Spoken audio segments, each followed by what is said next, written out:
অবগত আছেন গতকালকে রাত্রে যে পুজো দেখতে বেরিয়ে সিটি সেন্টারের সামনে যে আক্রমণ সংগঠিত করেছে, সেটা আমরা হতবাক হয়ে যাই যে আজকে সুশাসনের নামে এত ঢাকঢোল ঢক্কানিনাদ চারিদিকে, অথচ তাদের পুলিশের সামনে এবং লোকালয়ের মধ্যে তাদের ভয় ভীতি বলতে কোনো কিছু নেই।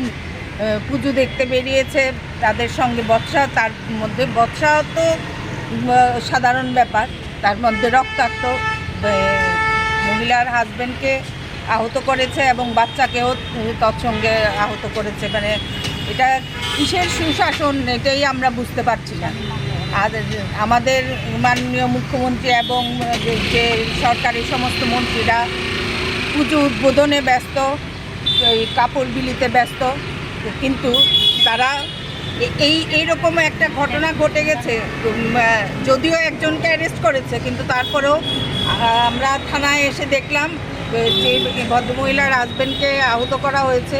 এই মহিলা এসে দেখেছে আরেকজন আসামি ওনার সামনে, দেখেই মহিলা চিৎকার করে সেন্সলেস হয়ে গেছে এবং আমরা এসে পুলিশ সহ পাঠানো হয়েছে হসপিটালে।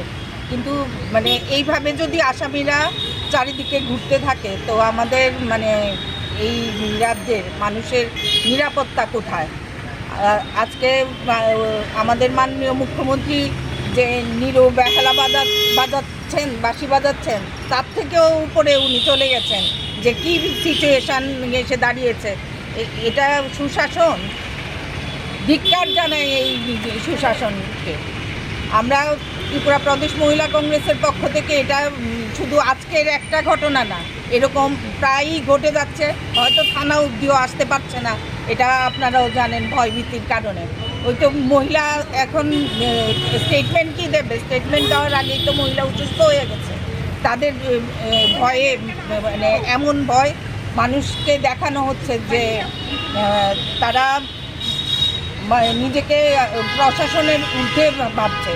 কারণ পুলিশ প্রশাসন মানে পুলিশ যে থাকার পরে আমরা একটা ভয় ভীতি বা আমরা আইন শৃঙ্খলা মেনে চলবো, এই জিনিসটাই তো চলে গেছে।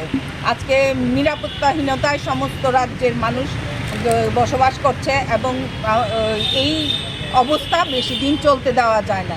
আমরা এটার ধিক্কার জানাই এবং যতক্ষণ না দোষীকে সঠিক শাস্তি প্রদান করা হচ্ছে ততক্ষণ আমরা যত দূর যাওয়া যায় এটা যাবো।